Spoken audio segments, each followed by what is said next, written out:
everyone, welcome to my channel.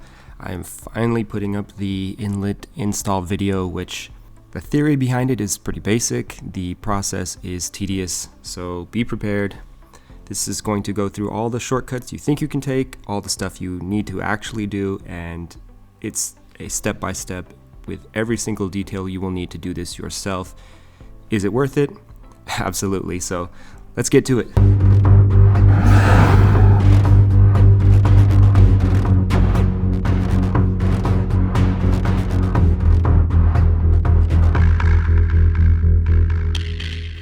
I'm going to attempt to address some shortcuts along the way, which most of them fail or require extreme efforts that go outside of the level of efficiency, so I'm going to notate those in case anyone's wondering or wants to do the same thing. A key point here is you want to do the inlets and the downpipes at the same time. If this is your first time doing either one, just do them both. If you do the downpipes quite often for smog or whatnot, then it's probably not a big deal. First things first, you're going to want to remove the cowl, the cabin filter, and then you're going to go under the car and remove the under panel, which is 15 to 20 screws depending on your car. And then you are ready to start taking stuff off. I did layer this video in the order that I originally did it, and I was learning along the way. I did shuffle things around to create a more optimized tutorial, but I did leave some things in place to show you that I did learn, etc., sort of like a vlog, and I will put a very cut and dry, concise video up after the fact. The biggest takeaway for me was that the engine does have to be lowered. If you lower it enough, you can actually pull the inlet with extreme effort to get it out without cutting it, but I still don't recommend doing that.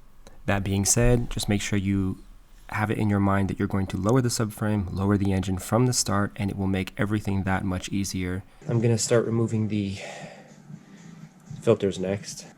Again, mine are aftermarket, but you will have to just take the diverter valves off, which is just a little gray thing that you see a little track and you just go to the other side of the track and pull it out. Half of yours are probably broken just like mine were. Then you will have to remove the air box on that, which goes into here and just pulls out, but there are, let's see if I remember, you know, I'll link a video.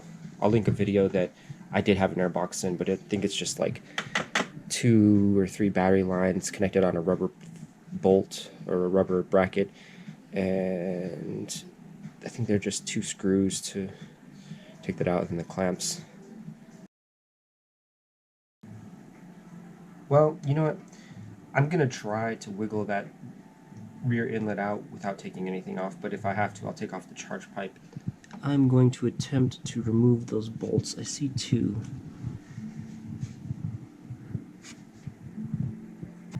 So I'm going to attempt to remove those bolts without removing the radiator. You might want to take a note of where this lies in regard. I think is that a coolant line or air conditioning line? Let's see. That is a coolant line. Clipped in right there, I see 1. You do need to remove your engine cover because you need to stick your hand behind there to undo the 3 T30 Torx bolts on the rear inlet. 1, 2, 3 bolts to take off the engine cover, and then it just lifts off. I'm sure everyone who's doing this knows that, but that's it. I would comment on the bolts, but mine are all hodgepodge. I don't even think they're the actual bolts for it. I'm going to remove this line here first. So I'm just going to clip in. This sucker's just coming out. I'm yanking it.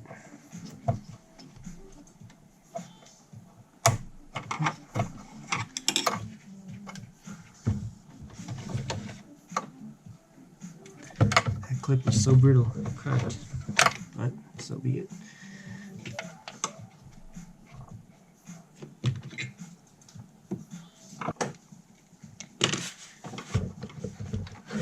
So I'm going to just pull pressure backwards, I think, and then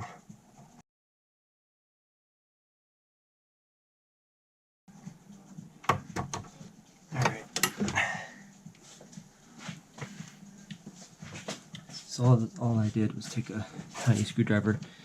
I grabbed it here and I pulled it back.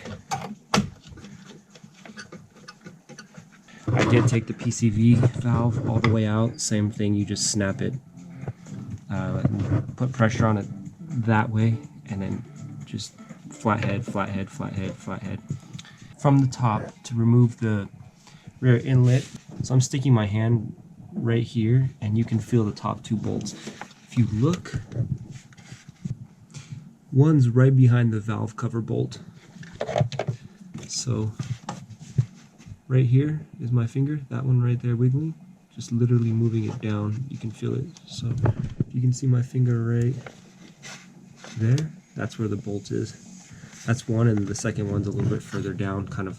So if you're looking at the valve covers, one's right here and one's right there. If you pull these wires out, you'll have a much clearer picture of the bolts. So one's right there. The second one's right here on my finger. You probably can't see it, but I can't see back there, but maybe the camera can. I'm pretty sure I'm going to cut this damn thing because this is crazy. Trying to fit my hand back there. I don't even know how the pipe's going to fit back there, but we'll figure it out. I always carry a ratcheting 8mm or a quarter for certain drill bits, and this is a T30, so I'm going to use this because there's no way to get a socket in there. In fact, this might even be too big. $10, I dropped this drill bit back there. I'm trying to do so much without having to actually go into the car yet. Let's see.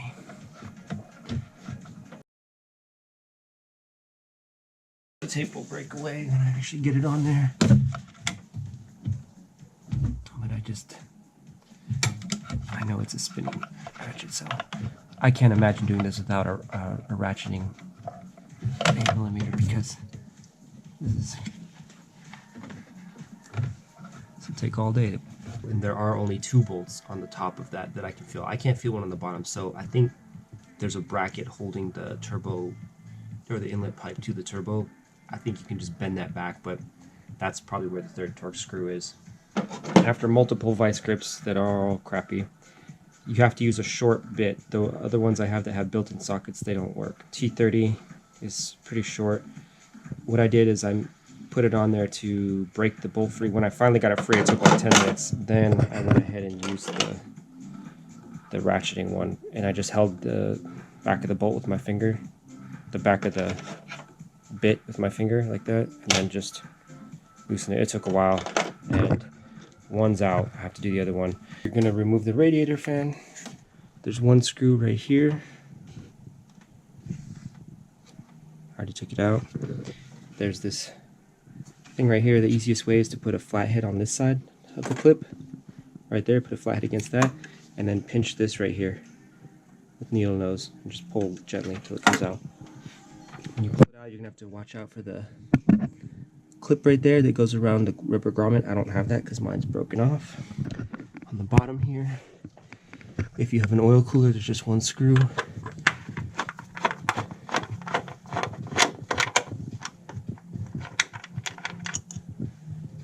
Probably doesn't look like that because mine's different. I always say this, but you can drain the radiator here from here much easier than removing the intercooler. I think I saw another car, another 335 that had a screw right there, right here somewhere, but mine does not, so I don't know if that's my bad memory or what. So now you're just going to work it up. You just want to make sure that you angle it away from the radiator because you don't want to hit the radiator.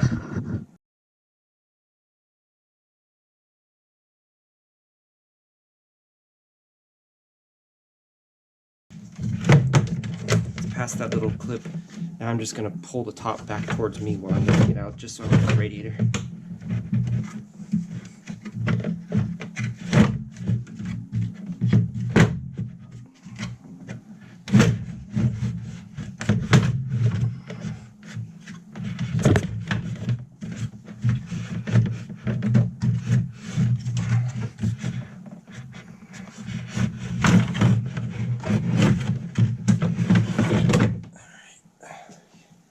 I guess it only took like 5 minutes, but I just hate, I've already damaged the radiator once taking the stupid fan out.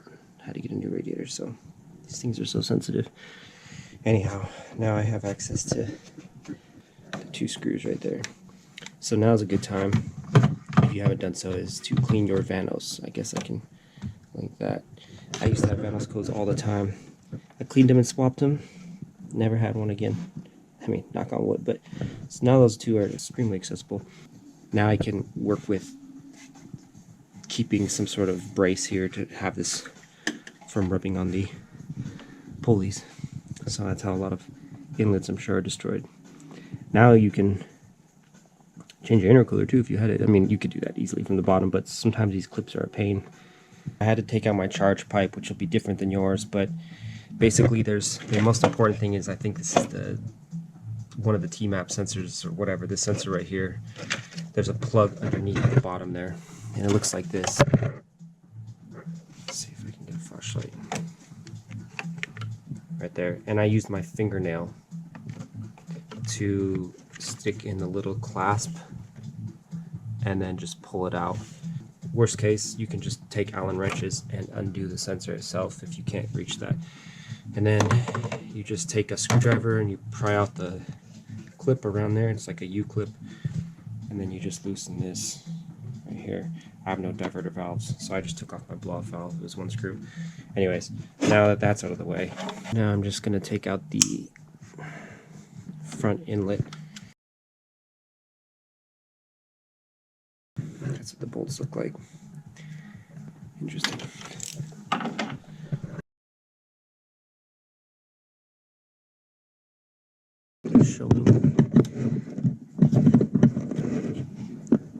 So two pipes are just sitting in these sort of places, but it looks like that one was supposed to be clipped in, but it's broken, of course. It isn't broken on this damn car. So that's it. I think I'm just going to wiggle it out.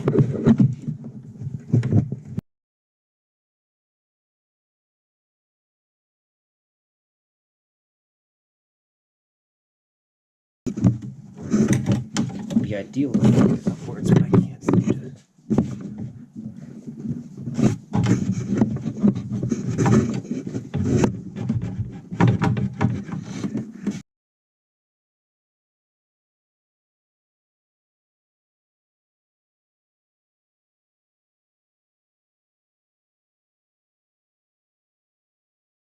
I had to break the clips off, and what just seems to be holding it up right now is the lip on the inlet itself, on the triple part.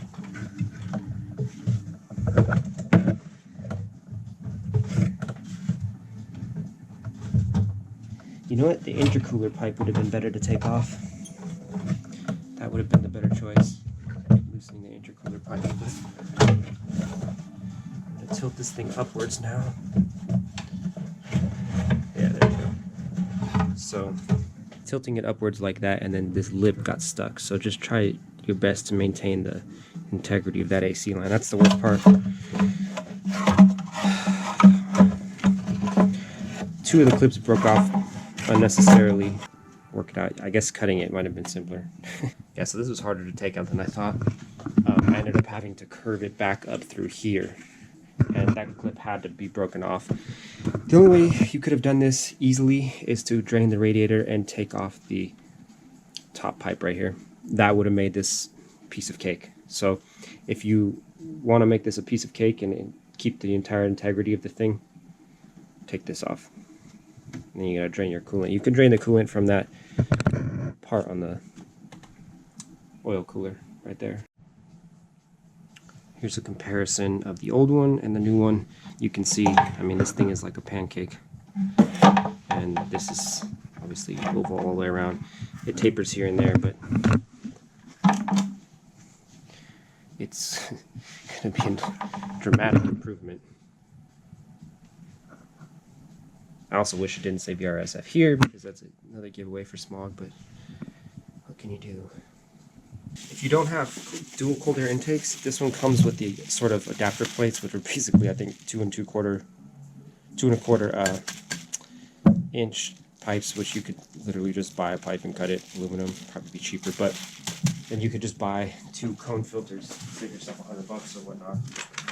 And then it comes with all the worm clamps, and then these adapters and plugs for the diverter valves if you want that. So, pretty cool. And the quality of the pipe is nice. This is some thick, stiff, heavy-duty silicone. I don't think it's gonna implode under pressure. So I'm not going to record all this because it'll be a pain to see, but you can see right there. You can see right there the turbo inlet. You can also grab that turbine and see if there's any shaft play, and mine is surprisingly good. Clean it with alcohol around the outside, so there's no oil on it when you're putting the silicone tubelet or inlets on. So it has a good seal. It doesn't slip because oil buildup can cause these things to pop off. Yep, I'm gonna go ahead and try to run the first one through all this mess and then get it going.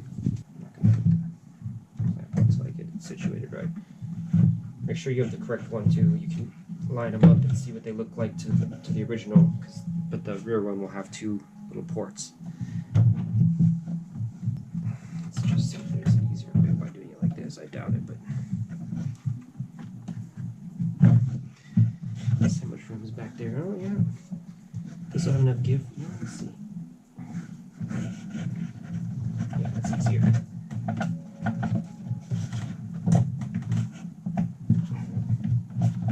Okay, so definitely do it like that. So put the turbo inlet part in first, because this is silicone is super flexible, so you have all this room. Now that I've done this, definitely have to take out the radiator fan. That's not even a question. So I was trying to skip it, but let's just make that one official. What I should have done though first is actually put the worm clamp on, but now that it's in here, I guess I can. The fun part is figuring out which one. Man, this is actually pretty fast. Definitely put this side in first, like that, so you can play with it until you wiggle it on. Then this can fold right underneath the radiator pipe when you're ready. Looking right through here, right through this part right here, looking down, the light just moving around, you'll be able to see the thing to slide it on. Definitely have the worm clamp facing upwards, like this, so I can reach maybe a long screwdriver down and tighten it from right here. That's definitely the best bet. Before you completely tighten it, you can wrap this over there. There is a ridge on the engine that blocks you from being able to put the worm clamp on this while it's on. So you have to put the worm clamp on the inlet first and let it balance there. And then put this in like this, and then twist it around, and you'll actually be able to stick your left hand right here, right below the harness wire for the vanos. Right below that harness wire, you can stick your left hand, and you'll be able to feel it and then twist. I'm using a ton of extensions, and I'm going to put it right here to tighten it once I'm holding it with my hand. So I can tighten it right there in front of the canister, and I can see through visually right here behind the canister. That's how I'm going to do it. I had my left hand down there. I can't really show it at all. And I had the worm clamp on there, on there like this, and then I on like this, so I can get this on top right there. I just pushed it in and wiggled it in and twisted the whole pipe until it slid on, and then I kind of just moved this around. I had this plenty loose enough to fit in here, so I thought I had to have it tight, but I can stick my hand in there to hold it, so it's good. Keep it plenty loose. So the turbo pipe's like this, the ridge is back here, and then once it clears that ridge, there's a gap here, big gap, so you have like an inch of space down there. So once that's in, before I tighten it, now I'm gonna tuck this end underneath again. Really, this can't go anywhere else. I'm probably gonna, yeah, it's so close. I mean, it's gonna hit the pulley right now as is. It's crazy. If you tilt it more downwards like this, if you can, before tightening, that will probably help. Ended up using a small swivel just to reach it, because when I pushed it right around the back ring of the ring, because the ring's only like so big, I pushed it towards the back. It was just barely out of reach, so I used the swivel joint like this to go through. This one's also accessible from the front if you have to fix it again. I mean, you can stick your hand in there if you just remove the radiator fan. The back one will be the pain. That one will be the one that will take more work to get to. So this I'll deal with later when I finish up, because I'm going to have to keep that away from this, and my charge pipe will probably be in the way too, but yeah. Anyways, I can clamp this guy back on now. So the front one is in. There's actually more work than I expected, but that should help people shorten it up by doing that. Actually, another good point is if you need a water pump, now would be the ideal time to do a water pump, because doing the water pump without with this stuff in the way, I mean, well, actually, yeah, I think if you take this pipe out, it will help access the water pump marginally. It's worthwhile. So it's worth it to do the water pump at this point. Trust me, the water pump was horrible. You can see there is not much room. I'm gonna do my best to cut without removing that bracket, but I might have to remove that bracket. I'm gonna just go right along the left side of that pipe, right here. This is what I used without having to remove that bracket. It's a Fuel M12 Milwaukee hacksaw with just a Harbor Freight wood blade. It fit almost perfectly, and I just used the regular 2.0 battery to cut like butter. Should hopefully get it. If not, see, it's not going to be fun. Yeah, I might really have to remove the bracket.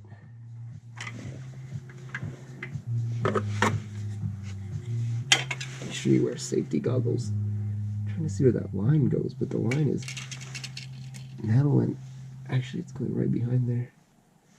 It's curving back, so yeah, I'm going to have to go right there.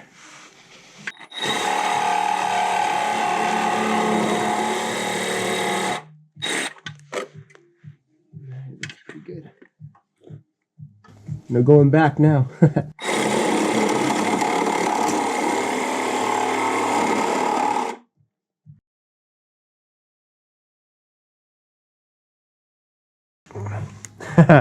Yeah, all over the camera. It's like a first-person film.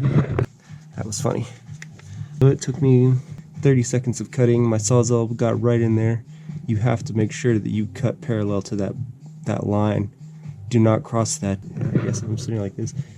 Do not cross to the right side of the screen there, past that line, or else you'll end up cutting into it. And sawzall, I put a wood blade on mine, but sawzall will likely cut right through that, or at least damage it, and that would be pretty bad, because then you'll have to take off everything to get the turbo off.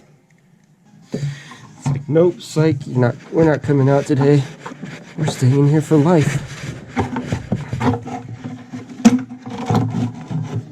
Yay. If you're wondering about my choice of music, it's steady EDM.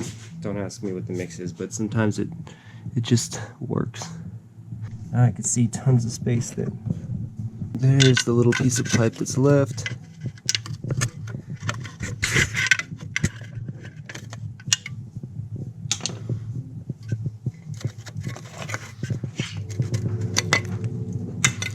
Also has these rings that seal. They're on both sides. I forgot to mention that the other one. I couldn't bend that stupid bracket out right there any more than possible. In fact, now right here, I'm not exactly sure how this pipe's going to squeeze through. I have to remove that bracket. But if you can, stick something flat, like a sock or something flat, something pliable inside there. Don't hit the turbine, but to block all this stuff from getting in the turbo itself, because that's the inlet, unfortunately. So I'm going to do my best to clean that off right now. Now for that stupid bracket. I've considered grinding down a Torx T30 and taking that out, which is still an option, but I mean, that's the only option I can think of. But I've already bent this thing with a crowbar, and I'm going to just try to break it off at the highest point possible, because it's pretty pliable. Couldn't really get pliers on anything but the very bottom edge. So just remove that little clip right there where the vacuum line to the wastegate is. That's what it ended up looking like. I didn't have to do anything. It took me about 5 minutes of messing with it. I was trying to bend it back and forth and break it off, but then I'd have to deal with sharp edges. So what I did is I put a bar like this right here, and I pushed it towards the passenger fender. I don't know if that shows. So I put it right here against the transmission, and I pushed it against the, like that, outwards towards the fender, and then I went from behind like I was and pushed it towards the front of the car. And with those two motions, I was able to get it bent up like that, which is good enough. There's really, the pipe wouldn't be up that high. It's going to be squashed between that transmission bolt, I'm assuming, and that firewall. So I mean, we'll see, but it's going to be squashed right there regardless. So yeah. Anyways, that's what I did. If not, you could grind off a bolt if you really want to take that off, but at least now I can probably clip the wastegate back into that clip right there for the vacuum line. Could still clip into that thing too, which is nice. And I looked the best I could. It's not impeding anything. It's just right above the wastegate bracket in the back, so should be good. I almost dropped the subframe. I lifted my engine, I undid a ton of stuff, and then I started undoing one subframe bolt, and I realized, you know what, I'm not sure exactly what I need to undo to lower the engine that much, because if you're thinking you can cut this out, the pipe is right here.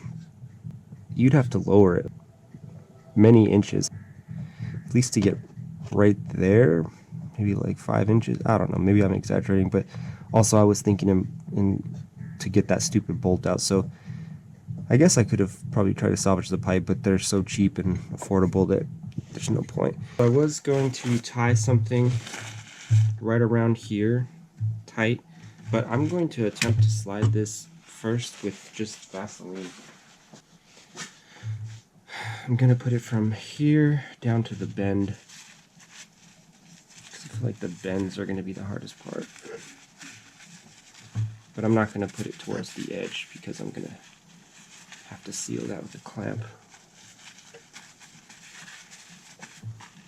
Alright, this is nice and gross feeling now.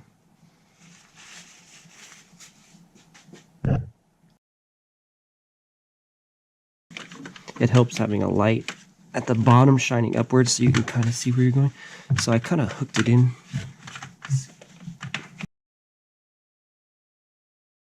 I have it like that, and I just want to take a picture of that, and I'm going to push that with my pipe. I put a paper towel on the bottom to reference where it's going to land, so that kind of helped because it was a little bit different from what I was actually thinking. So I'm going to try to push it forward, but I kind of have it contorted like that for now. In case it actually works. Will it work? Probably not.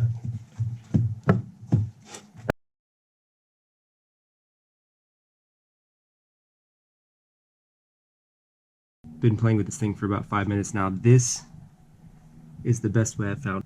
It's not contorted right now. It's in its natural shape, sort of. That's how I found best. Pressing that up against the edge of the valve cover, and it's almost there. I stuck my hand underneath. I can grab the edge of it now. It's almost to the right spot, I believe. I'm not exactly sure how this is shaped. I'll show at the end if it goes on the top or bottom of that bolt.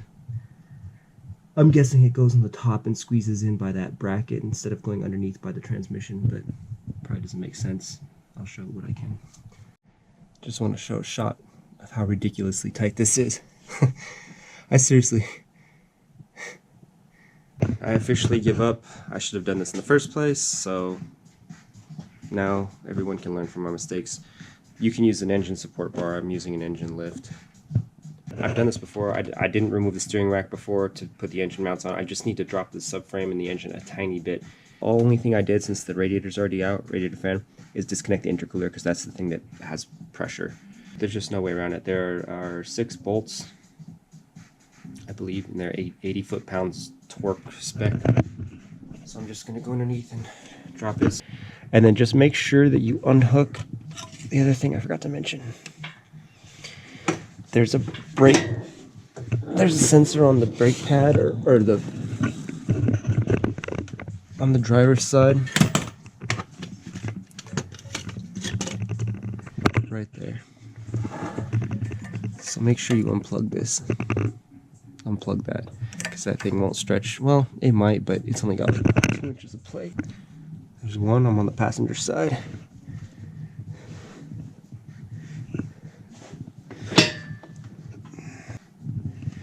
Two. Get this light behind me. 3.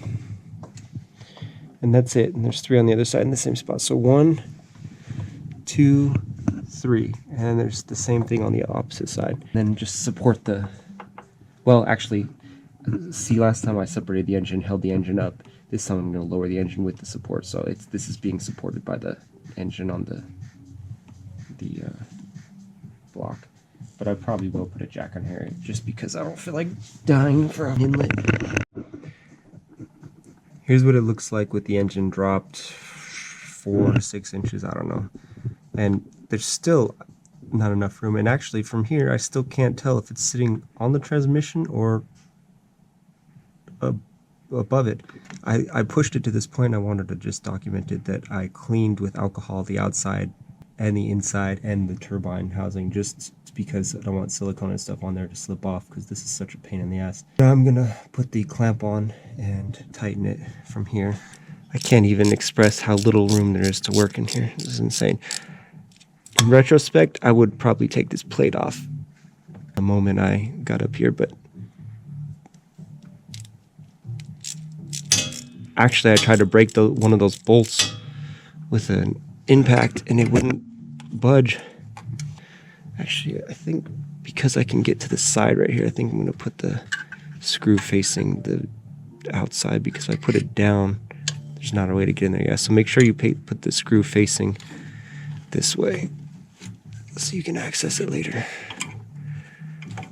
Another mistake I made is putting that, I knew I shouldn't have, but I forgot to put the worm clamp below on the turbine, close to the turbo. Don't put it on the pipe.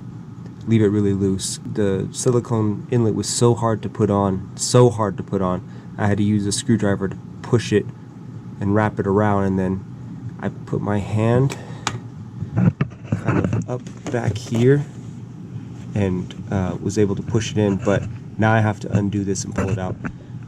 I just want it to be notated, I'll probably say it again later, that there's no way on my particular car, no way, there is no way I could have done this without dropping the engine. Other people who have done it, they must have slightly larger firewalls or something. There's just no way. Even with the engine this far down, I could barely get the thing on. And actually the pipe, it's a 1.75 inch. The pipe is hitting that coolant line right here. It's hitting that line, or maybe that's an oil line, I'm not sure. I don't even see how a 2-inch inlet could fit on these turbos, but yeah, 1.75 for sure. You can undo the worm clamp like this. Just make sure that this is facing outwards. I'm gonna undo it and then I'm gonna put it back under here, God willing. I got it. There's a significant amount of space closer to the inlet, but it hits the transmission right there. That's where I failed to put it on there. I'm not going to tighten the clamp until I adjust it at the top first. I stuck my hand in from the wheel well and used a 1/4 inch to tighten it. And I tried to adjust it from the top to make the pipe sit higher. One thing to note is the edges of the heat shield kept bending down and slicing this. I took a really large screwdriver and tried to bend them back as much as possible. But if you can see, this thing is really just sitting on the transmission mount. This has got to be the tightest fit of anything I've done on any car. It's insane. So I'm gonna jack up the engine and try to watch where this goes and see if I can readjust it from the top. If I have to, I'll loosen this and then twist it more, but I think it's good because there's the bolt that I was worried about, and I remember it tapered really close right there, and then it kind of spread out. So I think it's right about where it should sit. But worst case, I'll twist it and push it to the top this way more if I have to. So I'm jacked it almost all the way up. I wanted to note, but there's a nut right there on the left. That's the transmission nut I was worried about. The pipe either has to sit on the left or right side of that. Clearly, it's got to sit on the right. That's where I thought I had to pin it. I wasn't sure because of the shape of the pipe was so wide, but so you want to make sure that it's not sitting over on top of that bolt. Sorry. You want to angle it to the right. Mine's pretty much straight up. I decided to use the PCV hose as an indicator of where this should sit, and clearly this is too much tension and torque, so I need to go under and twist it to the right a little bit. Still, I'm going to find something to hold this in a mount, and I'm probably also going to either zip tie it to the intake or something because it's just too much pressure downwards. I tried to adjust it no matter what, but it's just not ideal for, I don't know, we'll see how I feel. But I'm going to adjust it so this sits without too much pressure on it. And then I'm just going to bolt these up and put all the crap back. Slowly but surely. Inlets make the downpipes seem like a vacation. If you get the VRSF and has no hanging clamp, which I should have paid attention to, I just never unwrapped it, then you can remove those two bolts indefinitely. Not have to worry about that damn thing. That will make it easier, probably by 20, 30, 40% to wiggle that thing in and move it around, and just all around work. So yeah, take this hanger out. I prefer to leave it on, but definitely doesn't seem like you need it now. I am wrapping up here. Put your charge pipe back on. Make sure you hooked up your vacuum line to your diverter valves or your blow-off valve. Make sure your diverter valves are sealed. Make sure all your clamps are done. Make sure you put your brake booster line back on. Connect the PCV line, which seems to be okay. Make sure you pull all four corners too. I noticed it clicked, but one of the corners wasn't on, and I pulled it, and you could see the parts sitting flush. One was sticking out a little bit, had a little bit of a gap. Take my charge pipe off, I have to remove these to kind of pull this up a little bit. So if you did that, put these bolts back. Your intercooler, make sure that's put back. Actually, sorry, you shouldn't have to take your intercooler out. No, wait, yes, you do, because if it's like mine, you're gonna have to drop your thing. Oh, I almost forgot myself. Make sure to plug that guy back in. Right there. This is resting against my blow-off valve, which I don't like, which my blow-off valve is pretty tight, luckily, but it's, the cowl always has trouble clearing that, so we'll see what happens between those two.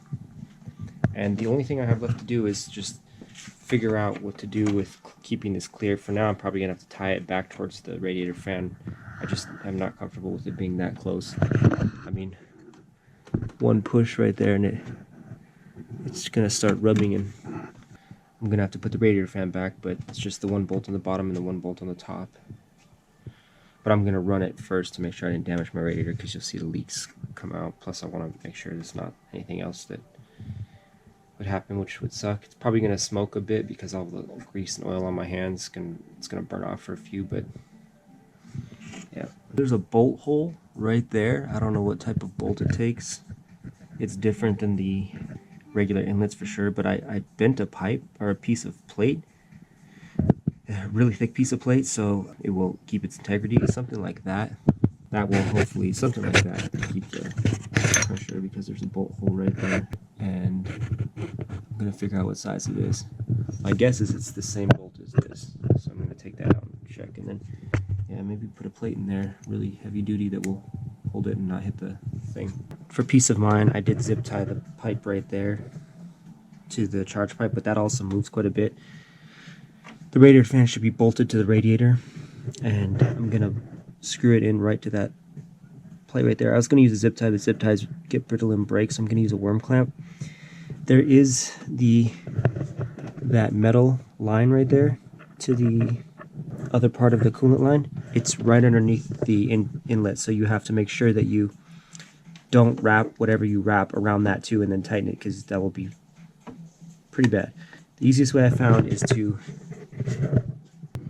I don't know if you can see it, but if you look up right here from the bottom of the radiator, right next to the cooler, if you look through these lines here, you can see up and see the bar and make sure that the line is cleared, because and you can see the bottom and see how tight you're doing it as well. And you can see the space between the pulley, which is great. It's so much better now. Is to take the hose clamp and start right here, So here's the radiator upper coolant line, here's the charge pipe, here's the inlet. Just start right here, tuck it under. It naturally curves. Then you can follow it right here between the two pipes, and you can see that metal line. Make sure it's above the metal line. Then when it gets above the metal line, you can just follow it over. And what I did is I followed it over into the radiator fan, and now you can see it right there. Now I'm just going to use some needle nose pliers and grab it up and wrap it around. That was by far the easiest method, because there's no access from the bottom, there's really no access from the top. So just start to the right of the pulleys a little bit, and then make sure you miss that metal line. I'm just going to show it because I put a 4-inch clamp on there and it's way too big, doesn't even have enough space to tighten. This one's going to definitely be harder. I wrapped it around there, I made sure it missed the pipe. Now I can bring it, I'm going to pull it back slightly using these extremely long needle nose. I think they were like $3 at Harbor Freight. They're not meant for heavy use, but they work.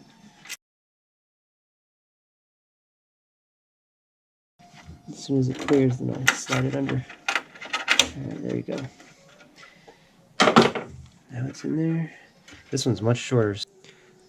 Make sure not to wrap around the metal bar, and I'm going to tighten it. This, I think, is maybe a 3-inch. I think you can get away with a 2.5-inch or a 3-inch. I'm not sure which one, but those would be the ideal ones. 4 inches way too big. 2 inches would be way too small. I would say 3-inch would be the safe bet, as long as it has enough notches to tighten it so it doesn't interfere with anything in the fan blade. And then make sure this is going to be on the top and none of that's going to interfere with the belts. Right here is the final product. Let's see if I can get a better view.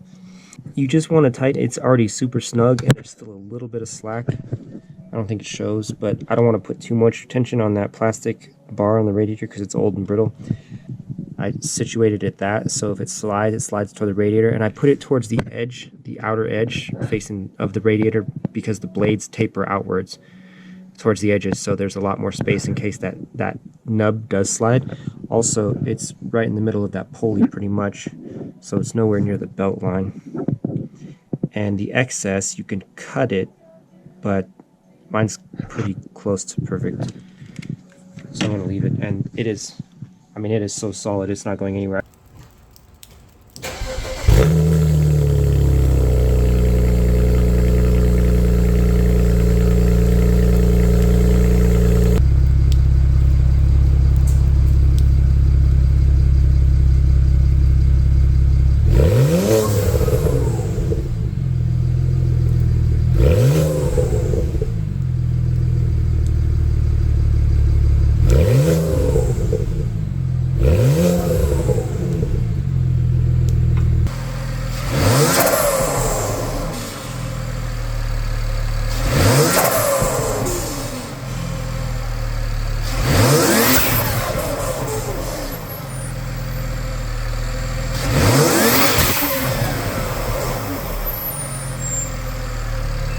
This will just be noise inside the car.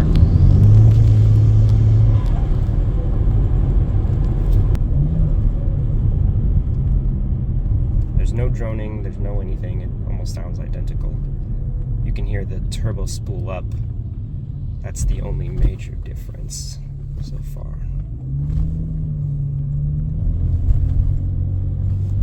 And it's really wet and cold, so.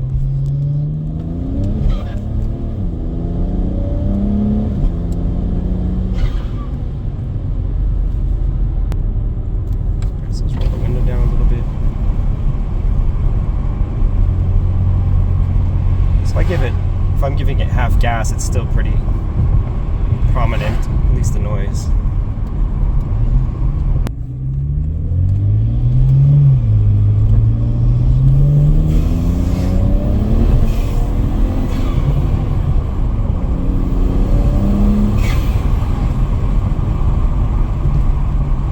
It's still not overbearing in the noise, it's pretty subtle.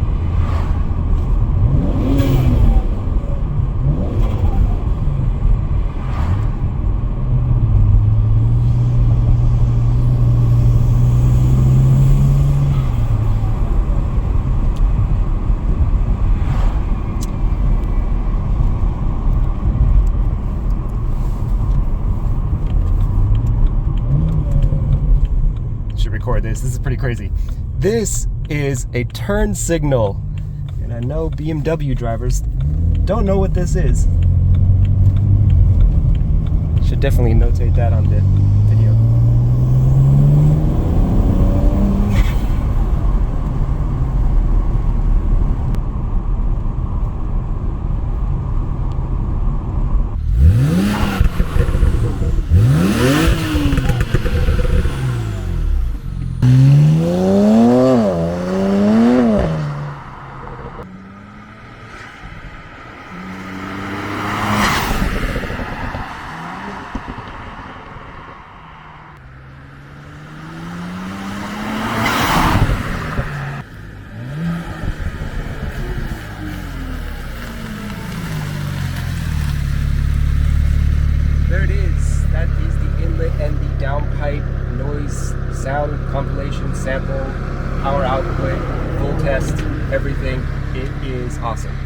If this video helped you out, hit that subscribe button for upcoming content. And again, I very much appreciate the support.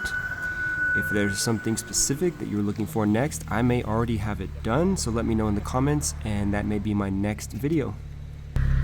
It's pretty obvious that they've added some horsepower to this thing. The torque is even better, although this car is insanely fast as is. The sound is awesome. So paired with the blow-off valve, some air filters, I don't know what it is without them, but the sound is the best part, I feel. I still have the stock exhaust, so I'm gonna eventually do the PE mod, the performance exhaust. But the overall gains are pretty nice. I did initially have the Stage 1 MHD, Stage 1 Plus, and I recently tuned it to Stage 2, which I plan on leaving it on for quite a while with the downpipes and the inlets. I have tested the Stage 2 Plus, and it's also substantially better, but I may go back to the Stage 2 just for everyday driving. Either way, it's really a pretty big difference. It's worth it. I don't recommend doing the inlets more than once in your life because it was crazy, but it was definitely worth it. So definitely do it. Check out the video, figure out how to do it. I can vouch for the power gains. It's pretty substantial, especially with MHD, which you should already have. That should be the first thing you get in this car, and go from there. Thanks for watching, and good luck on your own projects. Take care.